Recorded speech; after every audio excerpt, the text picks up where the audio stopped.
일단 어떤 분인지 보면은 서울의 문헌일 구로구청장이에요. 근데 제목이 주식을 포기할 수 없다. 그러면서 구청장직 사퇴했다. 그래서 내년 4월에 또 재보궐선거 대상이 됐다. 이거잖아요. 뭐 백지신탁 얘기 나오는데 일단 김철우 교수님, 네. 이거 무슨 일이 오늘 있었던 겁니까? 저 화면 좀 보면서 자세히 좀 전해주시죠. 일단은 뭐 우리가 국회의원이든 아니면 그 우리 기초단체장 이런 선출직들은 예. 본인이 갖고 있는 주식이 있으면 그것을 일정 기간 안에 매각을 하거나 예. 백지신탁을 해야 되거든요. 맡기는 거죠. 그렇습니다. 그러니까. 맡겨가지고 백지신탁 같은 경우도 2개월 이내에 매각하도록 돼 있는데 어차피 이제 매각한다는 뜻이 되네요. 어떤 결국 이제 경우든. 뭐 공적인 업무를 수행하는 과정에 예. 사적 이익과 충돌할 수 있기 때문에 그 부분들을 조금 투명하게 관리하자는 거거든요. 아, 이해충돌 이럴 우려가 있으니 주식은 매각하세요. 이런 취지군요. 그렇습니다. 그런데 이분 같은 경우는 2심까지 아마 이 백지 신탁 하라는 부분에서 거부를 해서 소송을 했는데 예. 2심까지 그것은 되지 않으니 백지 신탁을 하라고 한 거거든요. 그러면은 지금 보면 아까 뭐 3월에 백신탁 하라 이런 결정이 나왔는데 그거에 불복해서 이제 소송으로 간 거예요? 소송했고 소송했는데 결국은 1심, 2심에서 결국은 그 백지 신탁 하는 게 맞다고 해버리니까 그러니까 본인이 패소를 한 거네요. 그렇습니다. 그렇기 때문에 본인의 주식을 지키려면 결국 구청장직 사퇴할 수밖에 없거든요. 근데 무슨 주식일래 그렇게 지키려고 한 그래서 겁니까? 아마 본인이 갖고 있는 게 문 엔지니어링이라는 회사인데 그 회사에 대한 주식을 갖고 있다는 거거든요. 아, 그럼 본인이 그 회사를 만들고 운영을 하고 구청장 되기 전까지 그걸 운영을 하고 그렇습니다. 그럼 지금은 소유를 하고 있는 상태겠네요. 그러니까 본인이 이제 평생을 바쳐서 일군 회사인 만큼 그 회사의 주식을 도저히 다른 사람에게 팔 수 없다. 자기는 어떤 구청장으로서의 소임보다는 자기 회사를 지켜야 되겠다고 이래 된 거거든요. 근데 구청장 그 자리보다는 이 회사를 내가 소유하는 걸 지켜야 되겠다를 선택한 거네요. 그래서 저는 이번에 진짜 나쁘다고 생각하는 게 첫째는 백지 신탁을 해야 되는 그 실적법을 알았어요. 그러니까 구청장이 된 백지 신탁을 해야 되는 거 알매도 불구하고 일단 구청장을 했다는 게 문제가 있고요. 두 번째는 저는 8월 달이라도 사퇴를 했으면 오늘 투표를 하면 되거든요. 같이 할 수 있는 그렇습니다. 거 아니냐. 그런데 불구하고 아마 오늘 사퇴를 했기 때문에 내년 4월까지 내년 4월이라 그러네요. 행정상의 공백이 일어날 수밖에 없는 부분이 있습니다. 그 세 번째는 본인의 어떤 사유로 자진 사퇴를 하는 바람에 내년 재보궐선거에 들어간 수십억 원의 혈세는 누가 받아야 되냐는 거죠. 그래서 저는 지금 뭐 이 소급법이 될지는 모르지만 저는 이 문헌일 구청장에 대해서는 조금 구상권을 청구해야 된다. 본인이 보전받았던 선거 비용도 다 겨우내게 해야 되고 나름대로 입법을 해서 해야 된다. 그리고 두 번째는 이분이 그렇게 애지중지했던 그 문 엔지니어링에 대해서도 공공기관의 입찰을 제한한다든가 다른 좀 특단의 조치를 취해야 된다. 강한 말씀을 하셨어요. 그래서 저는 지금 이렇게 어떤 다른 사유가 아니고 본인의 어떤 주식이라든가 개인적 이익 때문에 공직을 버릴 정도면 저는 일단 국민의힘에서도 이 부분에 대해서 굉장히 뭐 공개적인 어떤 사과 입장이라든가 내년에 후보를 낼 건지 말 것인지에 대해서 고민해야 되지만 저는 이 문헌일 구청장에 대한 어떤 국민의 심판 그리고 강력한 조치 이런 것들 좀 따라야 되지 않을까 이렇게 보입니다. 지금 뭐 본인이 이 구청장께서 갖고 계신 이제는 저 사퇴했으면 전 구청장이 되는 셈인데 그 주식 가치가 170억 원 정도라고 좀 알려지고 있네요. 그리고 소속이 여당이 국민의힘 소속이라고 나옵니다. 지금. 그러니까 민주당에서 뭡니까 지금 지적을 하죠. 이재명 대표 오늘 당 회의에서 이 목소리를 좀 냈거든요. 들어보시죠. 문현일 국민의힘 출신 구로구청장이 사퇴한다고 합니다. 자기가 가지고 있는 170억 원대의 주식을 백지 신탁해야 되는데 나는 재산을 선택합니다. 백지 신탁 못하겠습니다. 이런 이유로 사퇴한다고 합니다.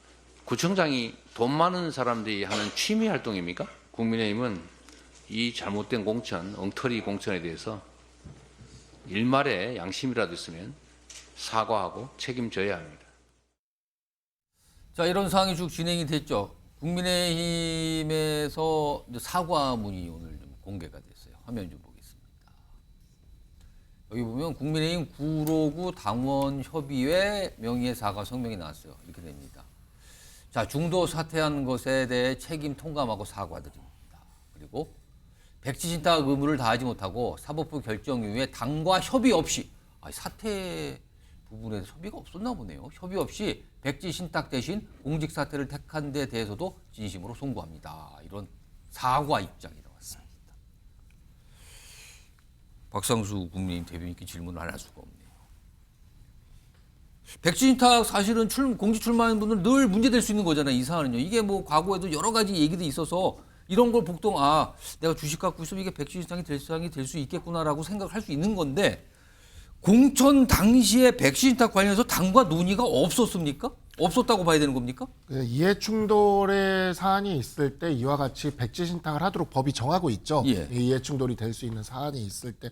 근데 이제 계속해서 정치권에서 논란이 있었는데 백지 신탁 사유가 있는 분들이 이제 당선이 된 다음에 예. 소송을 통해서 임기를 마치는 그런 케이스들이 아예 없잖아 있었어요. 소송이 길어지게 길어지니까. 되면 그래서 당시에 이제 보면은 선관위에서도 이거를 지적을 했던 적이 있습니다. 근데 이제 이러한 부분들에 있어서 그 정치권에서 충분히 이러한 부분에 있어서 걸러낼 수 있다 하더라도 예를 들어 서약을 쓴다 하더라도 그게 또 법적 강제성이 있는지 여부도 또 그거는 또 근데 공천 판단하기 심사할 때 나름이거든요. 이런 거에 대해서 약속을 받을 수도 있는 거 아닙니까? 뭐 그럴 수는 있긴 한데 이건 여야가 가려지질 않는 게 이제 사업가이신 분들 이런 분들을 그렇다고 그러면 이제 백지 신탁에 대해서 완전히 확약이 되지 않으면 공천을 해주지 않는다 이렇게 돼버리면 사실 이거는 양당 어디도 다 걸리는 문제기는 합니다. 그렇긴 한데 사실 이해충돌이라는 지점 때문에 이 백지 신탁 부분에 있어서는 확고한 의지가 있는 분들이 출마를 하는 게 맞죠. 그리고 구로구는 우리 당이 정말 12년 만이라고 들었어요. 12년 만에 구청장을 우리가 배출한 지역입니다. 여당 입장에서는 정말 어렵고 귀한 곳이다 이 뜻입니까? 그렇죠. 정말 어렵고 귀한 곳입니다. 진짜 우리 당이 정말 되기가 힘든 곳이고. 근데 좀 너무 허탈한 거 아닙니까? 그렇죠. 그렇게 되니까 지금 사실 사과문을 내는 저 구로구 당협위원장 분들이 지금 자기 속이 아닐 겁니다. 그 지역 조직을 지탱하고 버텨내기도 쉽지 않을 것이고 이러한 거의 정말 게다가 오늘은 보궐선거 당일이에요. 당일인데 지금. 예, 그러니까 정말이지 이 보궐선거를 앞두고 어제는 카톡, 오늘은 구청장이 사퇴. 구청장 사퇴. 정말 충격적인 일들의 연속이긴 한데, 네, 어쨌든 간에 이러한 부분들에 있어서 공당으로서 우리 국민의힘이 그 당원협의회에서 나서서 사과를 한 거는 저는 잘못한 것에 대해서 인정할 건 인정해야 된다는 측면에서 잘했다고 보고 앞으로 진짜 그 김철현 교수님도 말씀을 하셨지만 이러한 부분들 분명히 법이 정해져 있는 부분이거든요. 근데 이거를 소송으로 다투면서 끌어서 이렇게 하겠다라고 하는 부분들에 대해서 충분히 좀 이걸 뭐 구상한다라던가 이러한 법제도 개선도 한번은 우리가 이제 검토해 볼 문제인 동시에 것 같습니다. 사실은 내년 4월에 재보궐선거 대상 지역이 된 거예요. 이미 그렇죠. 법으로. 맞습니다. 예. 그렇다면 내년에 국민의힘이 만약에 다시 그 재보궐선거에 후보를 내는 문제 이거 논란이 또 되는 거 아닙니까? 예, 그러한 부분들도 이제 당내에서 논의가 있을 거고요.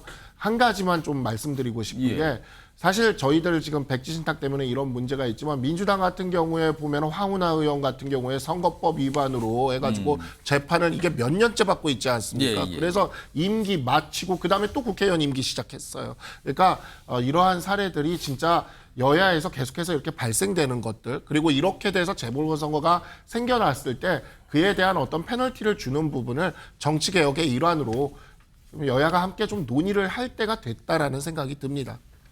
김지영 시행정관 내년 4월에 구로구청장 다시 뽑아야 되는 선거가 치러질 게 예정 잡힌 버린 건데 오늘로서 잡혔는데 국민의힘 후보 내는 거 이거 어떻게 보십니까? 제가 진짜 좀 조언을 드리면 내지 말아야죠.